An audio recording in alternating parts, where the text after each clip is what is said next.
after that. So there's no point at all. So, well, first of all, thank you very much for inviting me. It's a real pleasure to be here. I've never been to Humboldt County before, and thank you so much for giving me Scottish weather while I'm here. I feel at home. I said to people I was coming to California, I expected the sun. I've got the hail. Anyway, after that, we're going to talk about miserable things today. We're going to talk about obedience, about toxic obedience. And I'm going to try and persuade you to rethink the two most famous studies in the history of psychology. If you ask people, if you ask undergraduates to name the two most important studies in psychology, not social psychology, in psychology, they will name, on the whole, number one, Milgram's obedience studies, and two, Zimbardo's Stanford Prison study. As I say, I'm going to try and persuade you that the standard narrative, the narratives that you read about in your textbooks, the narratives that you're often taught in your first year lectures, are simply wrong. I'm sure your teachers of social psychology will thank me for saying that. I teach them the right way. In that case, you're very lucky. So, these... Ooh.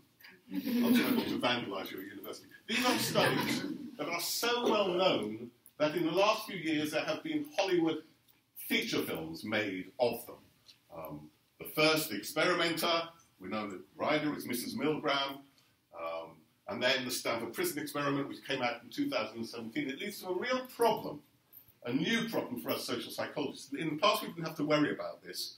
Now we have to worry who's going to play us in the Hollywood biopic. I always choose Bruce Willis. People tell me I look a bit like Bruce Willis. The good thing about Bruce Willis is it proves you can be old, ugly, fat, and still be a heartthrob Hollywood star. So these studies, the point I want to make is serious. These aren't just part of psychology. These aren't just known by people who study at university or at college. They are part of the popular culture. Even if people don't know the name of Milgram or Zimbardo, when you start talking about the studies, they'll say, oh yeah, those studies, the electric shocks. Oh yeah, that study where they divided people into prisoners and guards. They have entered our culture.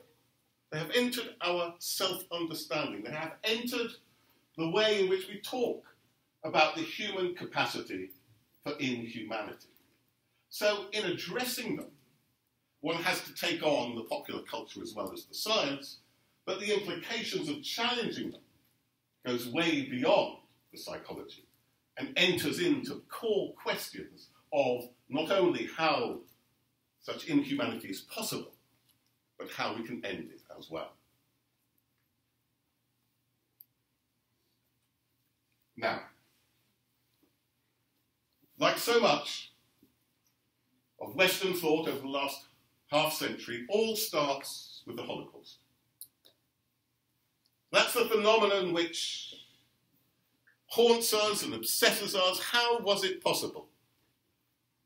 How was it possible for 6 million Jewish people, alongside gay people, alongside Roma people, alongside Jehovah's Witnesses and so on, how was it possible for so many people to be slaughtered, not for anything they've done, but simply because of the groups to which they belong? Jewish people who were fully assimilated, who didn't think of themselves as Jewish, who were practicing Christians, were still defined as Jews.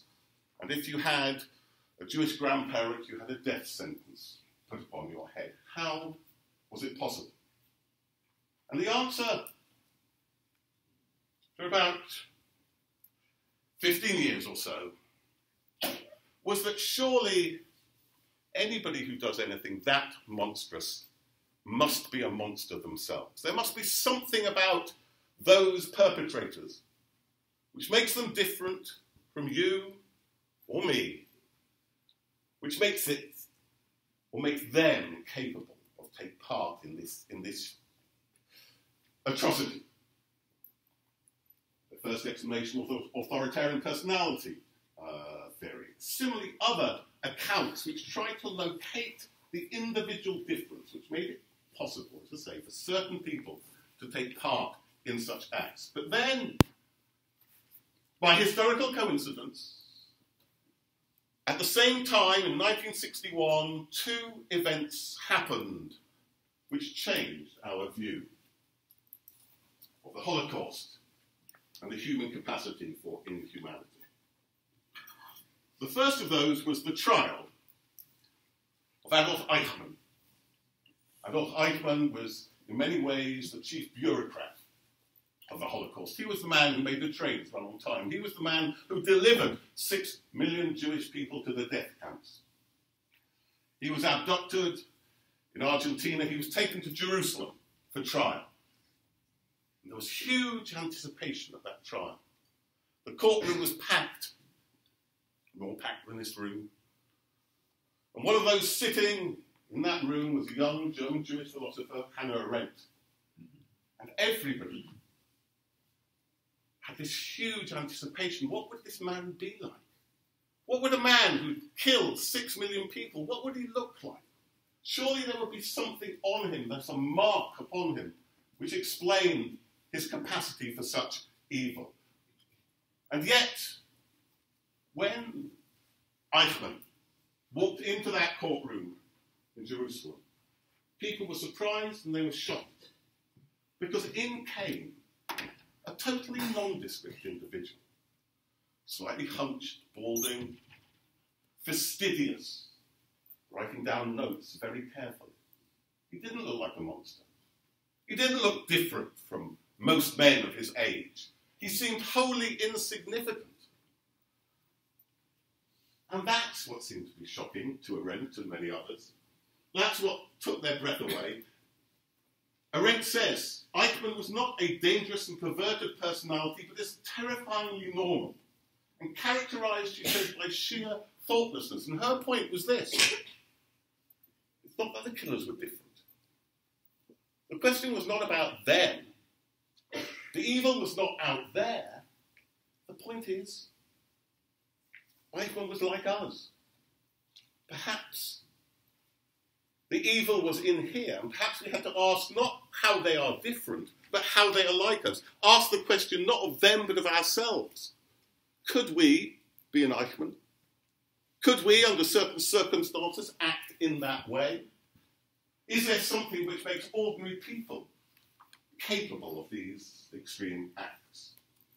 And she finishes her book with a phrase, one of those phrases that has gone down in history, where the phrase is more important than the book itself. She talks about the lesson of the fearsome word and thought-defying banality of evil.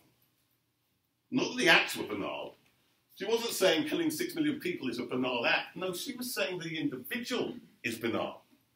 She was saying that their motives are banal. That he didn't act out of extreme hatred. He wasn't a man who was passionate,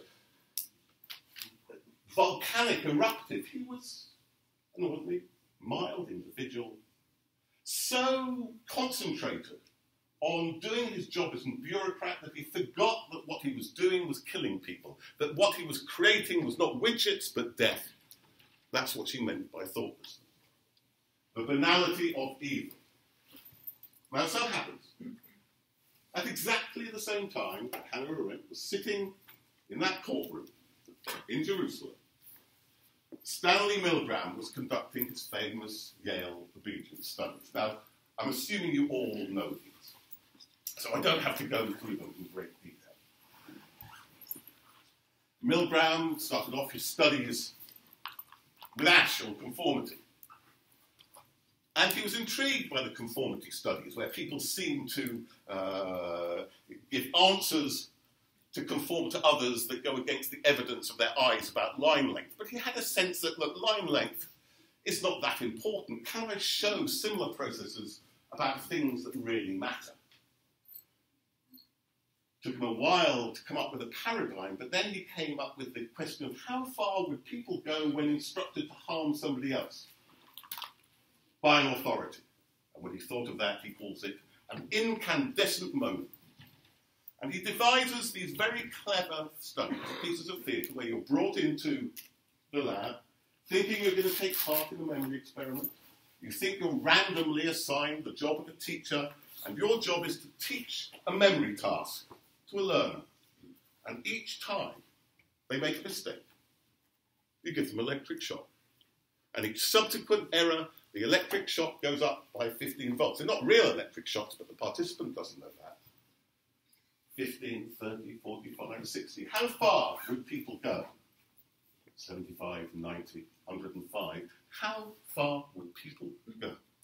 And he asked various groups before he started. He said, how far do you think you would go? And most people said, wouldn't go beyond 150. He asked people how far they thought that others would go, and people thought others would go a bit further than that. He even asked a set of experts, of psychiatrists, how far would people go? And they said one person in 1,000, the real psychopaths, might go all the way to 450 volts, but virtually nobody would do it. So he asked the question, in these experiments, in a series of experiments, how far would people go? And out of 40 people in the so-called baseline study, the best-known study, the study in all the textbooks, this is how far people went. The numbers indicate how many people went to these various shock levels out of 40.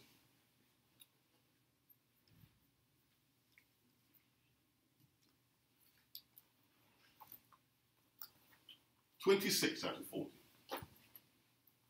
Just about 2/3 of people went all the way. If you think about it, it means if you turn and you look at the two people next to you, 2 out of the 3 of you would murder someone for making an error on a memory experiment. And that's why many people say these are the studies that shocked the world. And how did he explain them? He came up with many explanations, but the most famous explanation in his famous book, Obedience to Authority, published in 1974, draws on Arendt. And he says, this is Milgram speaking in the 1974 book, Arendt's conception of the banality of evil, so you see these things coming together, comes closer to the truth than one might dare to imagine. The ordinary person who shot the victim did so out of a sense of obligation, a conception of his duties as a subject, and not from any peculiarly aggressive tendencies. He uses the notion of agentic state, that in the face of an authority, you think of yourself as an agent of that authority. And you ask, how can I best serve that authority? And you're so focused on that, so focused on doing what I tell you to do, that again, you fail to notice that you're giving 450 volts to someone who's screaming and saying, let me out. So, Arendt and Milgram tie together, first of all, to say the people who do it are ordinary people, and secondly, to come up with an explanation of why they do it, bound up with this notion of thoughtlessness, of not realizing what you're doing, of simply going along because you're focusing on doing your duty. 10 years later, down the road, Philip Zimbardo did another study that seemed to take things one step further. And again, you all know the narrative of the Stanford Prison study, that young men, like the men here, randomly divided into prisoner and guard, put into a mock prison environment, and so quickly do the guards become brutal, and so quickly do the prisoners begin to succumb and have psychosomatic problems that he has to stop this study, due to last for 2 weeks after only 5 days. It's a story, as I say, in the textbooks that everybody knows. And Zimbardo's account is, in a sense, like Milgram on steroids. The argument is, you don't need to be told to do these things, because they are in the role itself. The role speaks to you, and you can't resist it. Acts of guard aggression were emitted simply as a natural consequence of being in the uniform of a guard and asserting the power inherent in that role. That's one of the early publications. And in 2006, Stanley draws out the logic of this. He says, Zimbardo's prison study was even more shocking than Milgram's research, if only because the students assigned to play guards were not instructed to be abusive, and instead conformed to their own notions of how to keep order in a prison. There's something about the human condition, we're told, that makes us helpless in the face of the instructions that come overtly from an authority or come implicitly from roles, which lead us to act almost like zombies. We are helpless. We can't help it. It is part of the human condition. And it's a very simple explanation and a very powerful explanation. It's an explanation with profound social and political consequences. The notion that people can't help it implies that perpetrators can't be held accountable. How can I hold you accountable for something over which you have no control? How can I hold you accountable if everybody is almost bound to do it? And Zimbardo takes this logic and he uses it in a number of situations. This notion of a lack of awareness, a lack of resistance, and a lack of responsibility. He says the bombers who flew into the Twin Towers, they were like his participants who succumbed to role. Or again, he defended the abusers in Abu Ghraib, Lindy England and Corporal Fredericks, defended them, saying again, it wasn't their fault, they couldn't help it, they slipped into role, they were helpless. Denies accountability. You can argue even more consequentially, if people know they're not going to be held to account for appalling acts, not only does it let them off, it might make them more willing to do it because there aren't going to be consequences. So, as I said at the beginning, these aren't only intellectual arguments. These are arguments that matter. These are arguments that frame our society and frame our policies and frame our laws and might even determine the likelihood of such things happening in the future.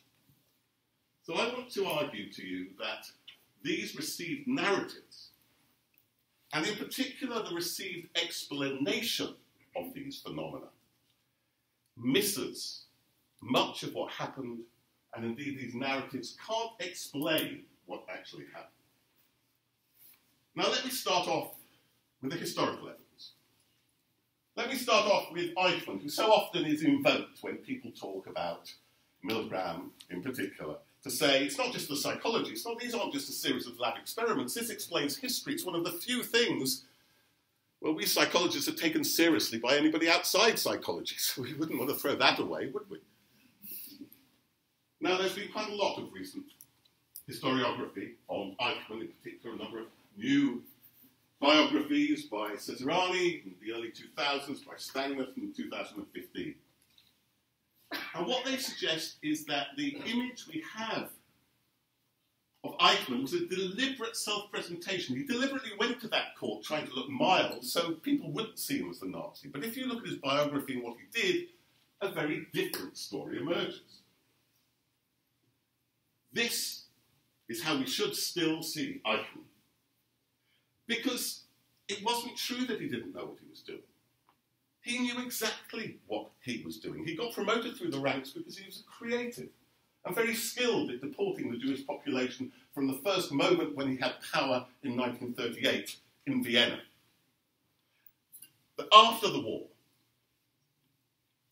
now he's no longer under the thrall of authority, he's no longer in role. After the end of the war, when he's asked by a Nazi journalist in Argentina to talk about what he did, he expresses regret that he only killed 6 million Jews, not 8 or 10 million. He said, if I killed 8 or 10 million, I would have leapt into my grave laughing.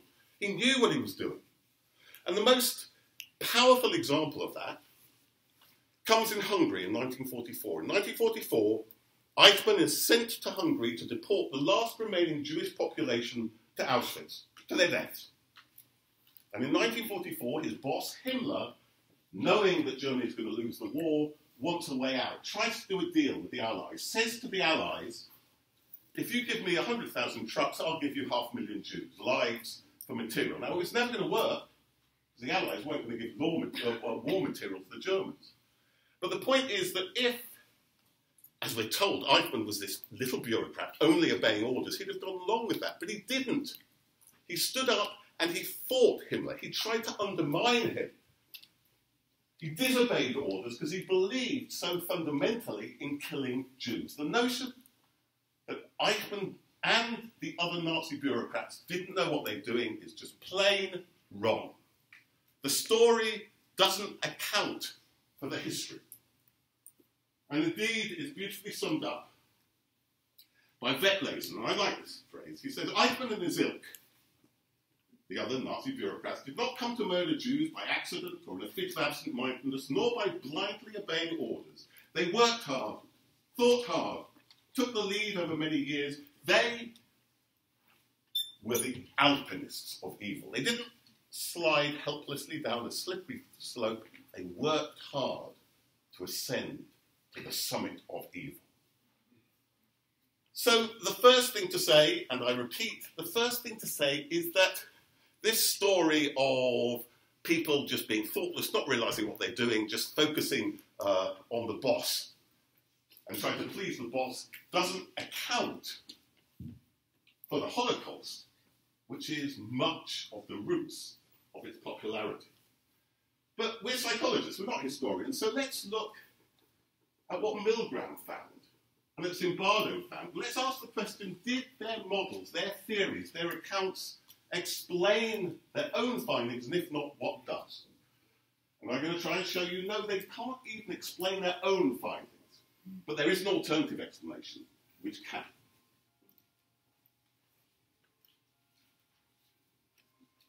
There are three ways we can question Milgram's agentic state account.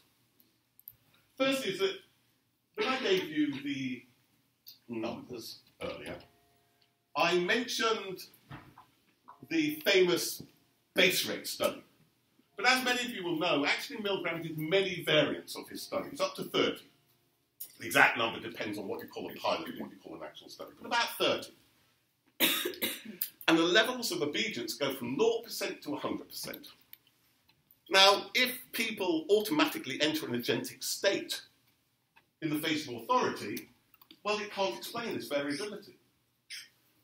What's more, there was a study done in the early 70s showing that when they tried to measure agentic state, it didn't correlate at all with levels of obedience. So the first thing to say is that Milgram's agentic state explanation cannot explain the variability in levels of obedience in the different variants of his own study. The second argument is what we call the experimenter's voice. If what's going on in Milgram studies is that you are obeying the experimenter, then the more clearly the experimenter tells you what to do, the more you should obey them. Okay? If you're following orders, you'll follow an order. And as you probably also know, that when people show reticence, because everybody does show reticence, incidentally, nobody does what you might expect if you took the agentic state seriously, which is people go and give shots, bang, bang, bang, bang, bang, all the way up to 450. All of them begin to question. They say, is he all right? You sure I should go on? Is it okay? And Milgram devised 4 prompts. Please continue, please go on. The experiment requires that you continue. It's absolutely essential that you continue, and you have no other choice. You must go on. Now, linguistically, the first 3 of those are either requests or justifications. They're not orders. Please go on. That's not an order. It's a request. The experiment requires. That's a justification. The only one, you have no other choice. You must go on. And when you look carefully at Milgram's own findings, you find that every time, this is a statistical, it's an absolute finding, every time an order is given, people refuse. What do you mean I must go on? What do you mean I've got no choice? I've got a choice, I'm going to stop. Berger's replication a few years ago, exactly the same thing. Every time an order is given, people stop. In our own studies, every time an order is given, you get reactants. People say no. Now, the interesting thing is, it can't be that this study is about orders. If you only take one thing away from this talk, what the data show absolutely is that people aren't just obeying orders. Because the order leads to people disobeying. Now, you might argue there's an order effect there. You give these prompts in a particular order, and by the time you get to the end, they're not going to obey anything. That's true, although we've replicated the study using the different prompts as a between variables manipulation, and still giving orders, is about the most ineffective thing you can do. So again, the agentic state notion, we're just following orders, doesn't stand up. But I think the most important, the most obvious criticism is what we call the victim's voice. A number of years ago, we went to look at the Milgram archive. And the nearest thing you get to holy relics in psychology are Milgram's experimental notebooks. This is this handwritten script of the experiment.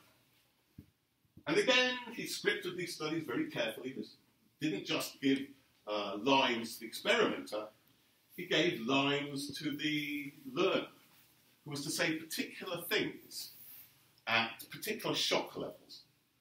Now, I'll read this out, and you will discover why I'm not an actor. So 150 volts, the victim says, "Ugh, experimenter, that's all. Get me out of here. I told you I had heart trouble. My heart's starting to bother me now. Get me out of here, please. My heart's starting to bother me. I refuse to go on. Let me out."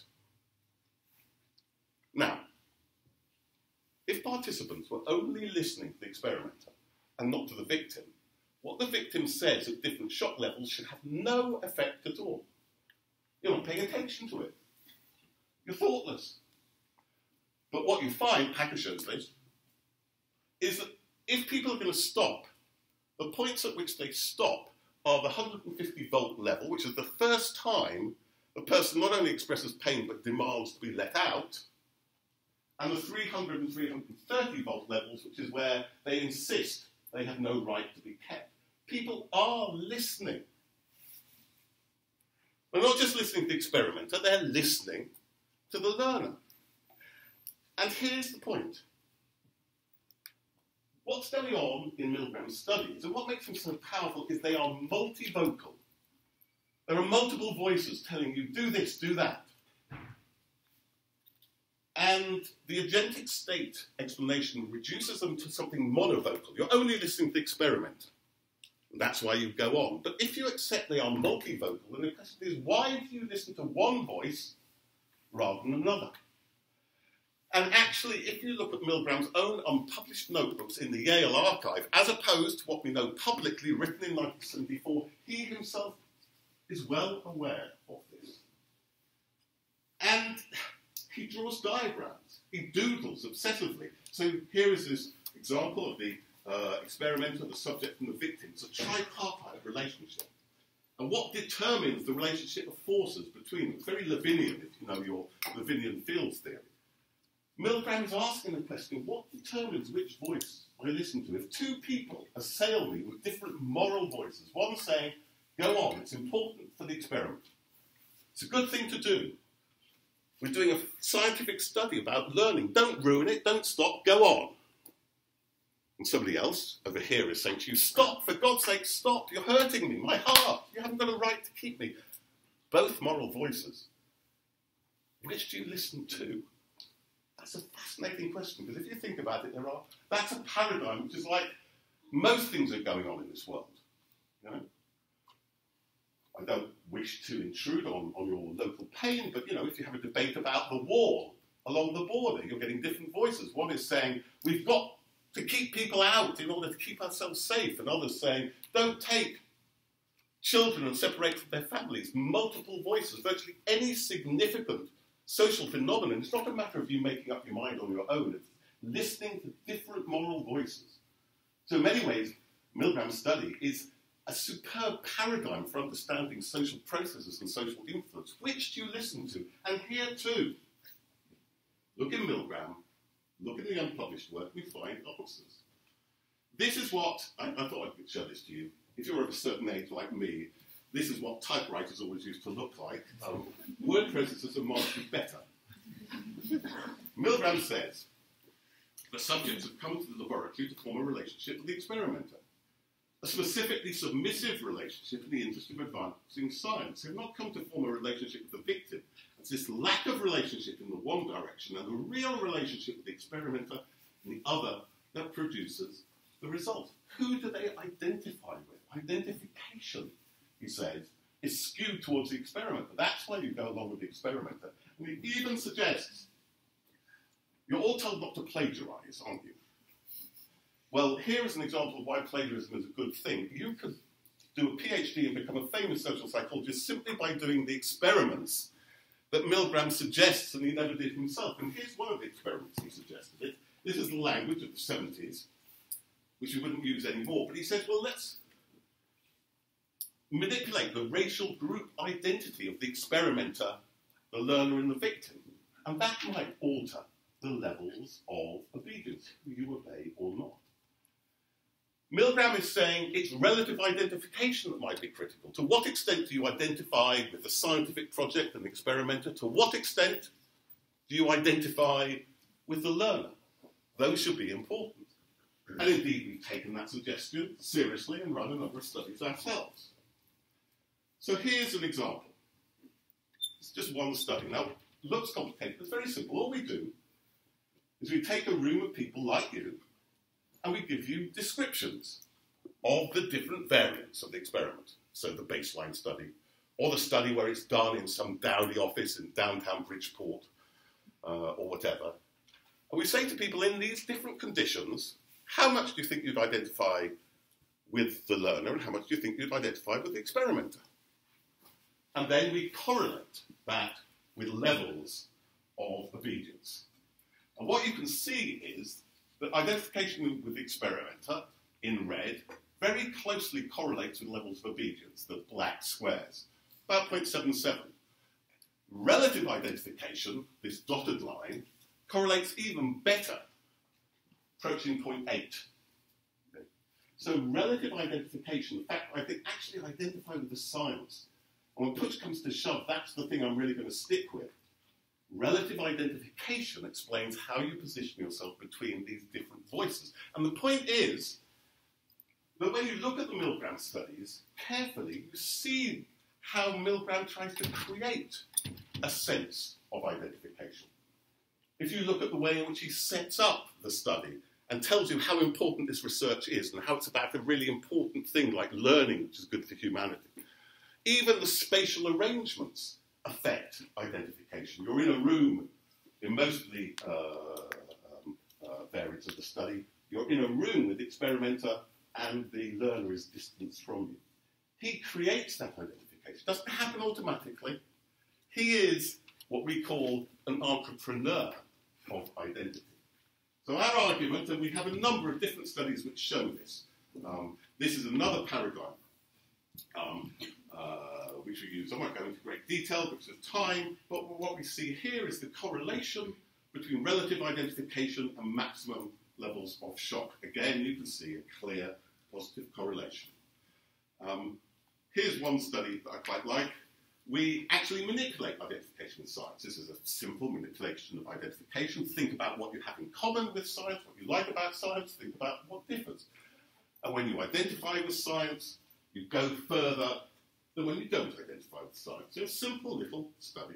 High identification, 48% of people go all the way to the final step. Low identification, 7%. On average, you stop at 0.23, 0.6 out of 30. Low identification, 17.6. So, as I say, relative identification, not something that happens automatically. Milgram is producing a sense of identification. He's exerting what we call identity leadership. And those who go along with him are what we call engaged followers. They know what they're doing. They know that they're hurting this person, but in the end, they think they're doing the right thing. They think they're doing a moral good. The scary thing here is, perhaps it's even scarier than Milgram's lesson. Milgram says they do harm because they're not aware what they do. We argue they do harm because they think it's the right thing to do. They act immorally because they've been convinced that what they're doing is moral.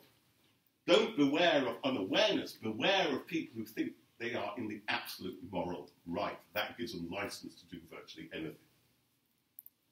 So that's Milgram. What about Zimbardo? Does this explain Zimbardo? Now, a number of years ago, and I should say that all this work is work that I've done with others, notably Alex Haslam, been my long-term collaborator on their various things. And a number of years ago, we revisited the Stanford Prison study doing a similar study, not a replication, but a similar study with the BBC. And the big difference was we did our utmost to be neutral. Our utmost not to tell the guards how to behave, just to say, we're putting you in this prison, now you decide how to act. And they didn't become brutal. And we began wondering, why do we get such different results? And could it at least in part be because there were some hints which suggested that perhaps Zimbardo intervened more than the standard narrative says? Again, when you look closely at the Zimbardo study, you find huge amounts of resistance. It's not true that people simply slip into role. Actually, at the beginning of the first day, the prisoners were on top. They were contesting the guards, and the guards were in disarray. And then Zimbardo took out one of the prisoners, told him he couldn't leave, and then the resistance fell apart.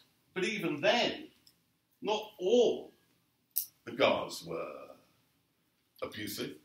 In fact, there's only one guard who seems to be consistently abusive, the so-called John Wayne figure, this one, Dave Eshelman. And not all the prisoners become supine. Many of them resist to the end. But even so, you are getting some brutality, and you're certainly not getting people stopping them being brutal. So there's resistance. But if there is some brutality, does it happen naturally? Remember that quote at the beginning? Does it happen because people naturally slip into role? And what we've seen was, if you watch the film Quiet Rage, Zimbardo's own film of the study, has anybody seen it? You might remember this extract. This is from Zimbardo's briefing to the guards in 1971. And he says this. He says, you can create in the prisoners feelings of boredom, a sense of fear to some degree. You can create a notion of arbitrariness. That their life is totally controlled by us, by the system. You, me. And they have no privacy. They have no freedom of action. They can do nothing, say nothing that we don't permit. We're going to take away their individuality in various ways. In general, what all this leads to is a sense of powerlessness. Now, there are two things to note about that. The first is, it's obvious he's telling them what to do, isn't it? This is not saying, you run the prison any way you think fit. He's telling them, make them feel powerless, take away their individuality. But even more significant, look at the uses of words like we and us. This is something that Mick Billig talks about as the deixis of small words which tell you a lot about worldviews. Because normally in an experiment, you don't talk to one of the groups in an intergroup experiment as us, do you? You set them up as neutral. But here, Zimbardo talks to the guards as we, as us. He positions himself as head guard. He is exerting, again, what we would call identity leadership. He is positioning himself as part of the group and speaking for the group and telling the group what to do. So perhaps we reasoned that the reason why Dave Eshelman is able to be brutal and nobody challenges him is that people think that he is representing the group norm. And they might not actively go along with him, but they won't stop him, and that's why the system is able to be normatively brutal. I say we had that suspicion because there was no more data. One of the big problems about the Stanford Prison study was always that it was never published in a peer-reviewed psychology journal, so we didn't have the details. We didn't know simple things like how many guards there were and what they actually did. But all that changed. Changed last year, when a French theorist called Thibault Le Texier, and this only exists in French. Now, I think it's an unfortunate title. I think it's unfortunately confrontational. He calls it Histoire d'un mensonge, history of a lie. Okay? I don't think Zimbardo was necessarily lying, but I do think that he gives us an account of the study which is partial at best. But what Le Texier had done is discovered that if you go to Stanford, you will find a Zimbardo archive, much like the Milgram archive. And in that are all the details of what happened. And when you begin to look at that, you begin to get enough information to look in more detail at the exact interactions. And here are a number of the things that come out in this book. Number one, after the Zimbardo briefing, of which I showed you an extract, the warden of the study, a man called David Jaffe, spent the whole day working with the guards to tell them what to do. Not just to give them a general instruction, but telling them how to do it. Teaching them how to be brutal. Teaching them how to keep the prisoners awake by using their sticks on the prison bars to create a noise late at night. Not just talking to them, but training them. So there's very explicit leadership. Such instructions continued to the end of the study, and according to one prisoner is quoted as saying, Jaffe gave us very good pseudo-creative ideas. They didn't come up with these things of their own accord. They were told what to do. The guards say they were clearly expected to be brutal. Eshimon said, look, if Zimbardo didn't like it, he'd have stopped me. But he smiled and he supported what I was doing. Others who were not brutal were told off for not being brutal.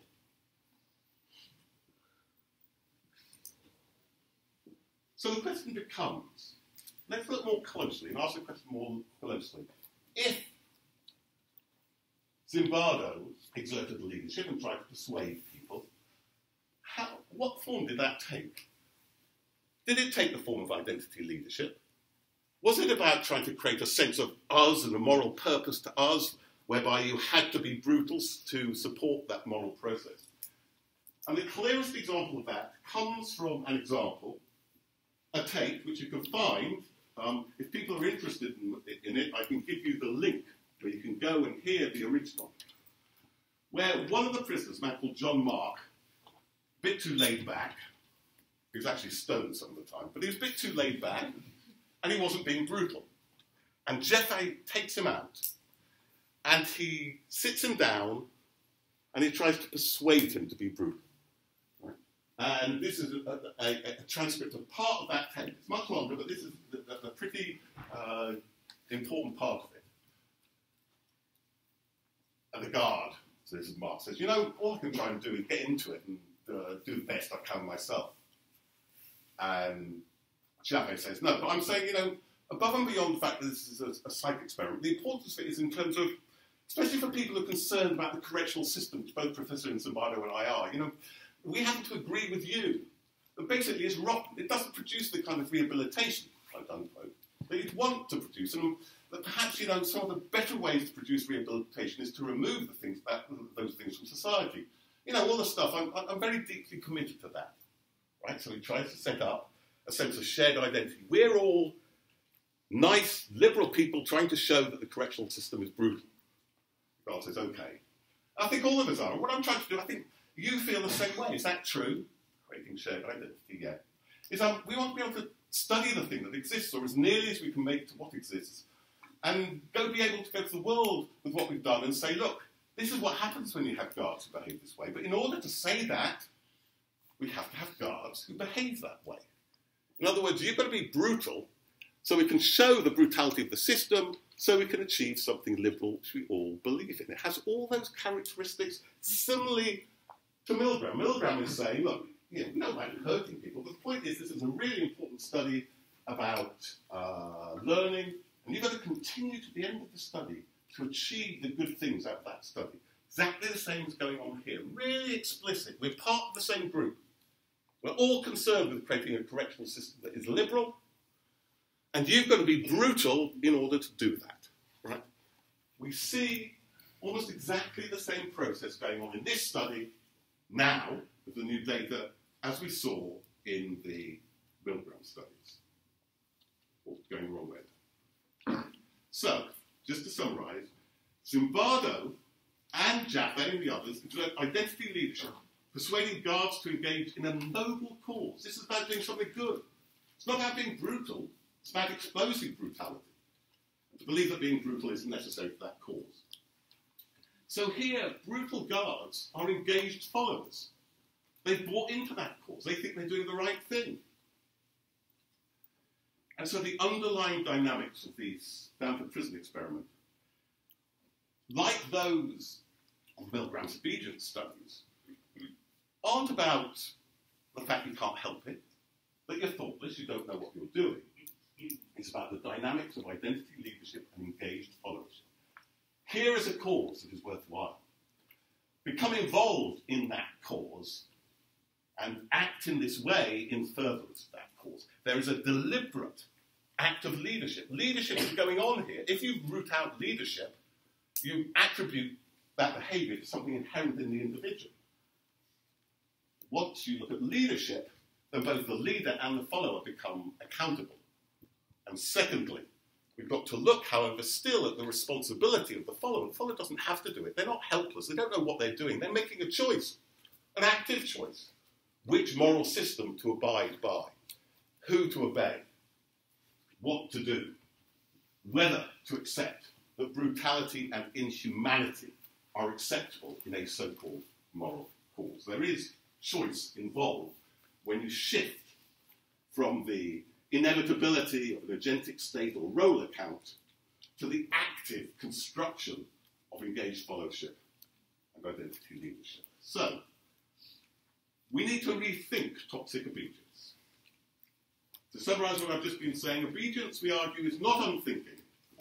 Rather than being a function of unawareness, it's a deliberate identity-based choice between competing voices and competing moral demands.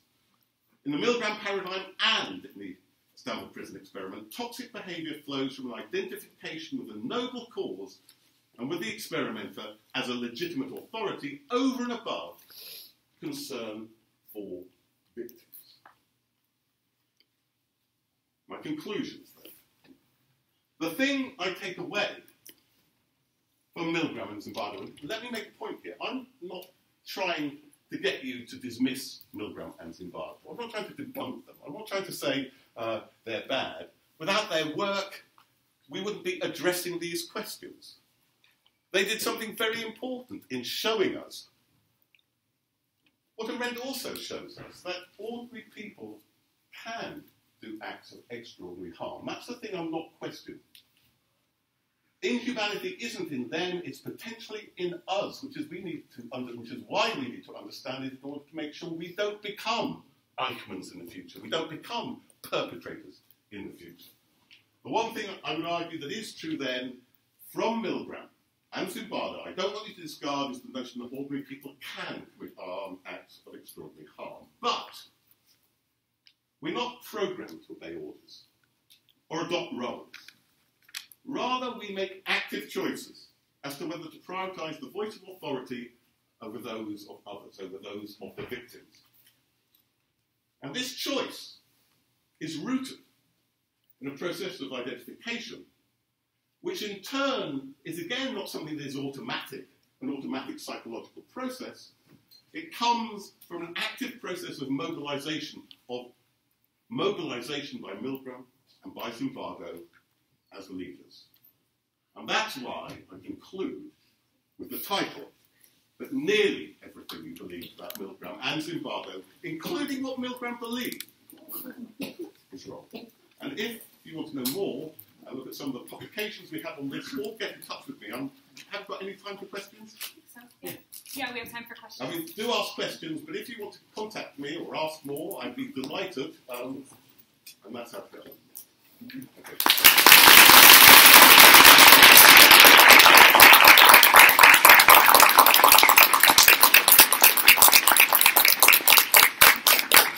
Some folks might have to leave, but if you have questions, please ask them because we have time. I have a question. Do you think that if people know about these settings, they're more or less likely to act on moral conscience? So I'll answer that. Let's give it a moment that we believe, and then eventually hear the answers.